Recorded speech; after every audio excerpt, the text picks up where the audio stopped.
Here I have TECNO Spark 10C, and today I'm going to show you how to enter Fastboot mode on this device.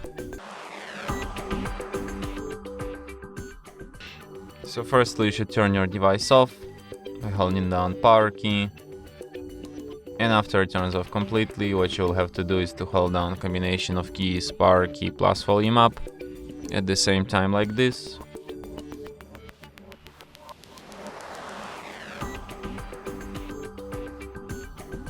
When the screen turns on and the TECNO logo appeared, you can release power key and keep holding only volume up.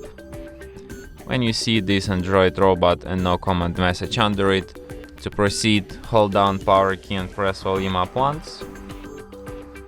And in the following menu, using volume keys to navigate and power key to select an option, enter Fastboot. So after that you will end up in the Fastboot mode. Here, just like in the previous, you can use volume keys to navigate and power key to select, and you have such options as reboot system now, enter recovery, reboot to bootloader, and power off.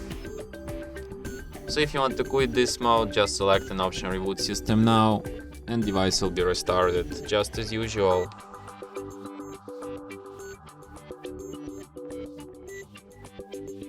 And that's it. Thanks for watching. If you find this tutorial useful, don't forget to hit that like button and subscribe to our channel.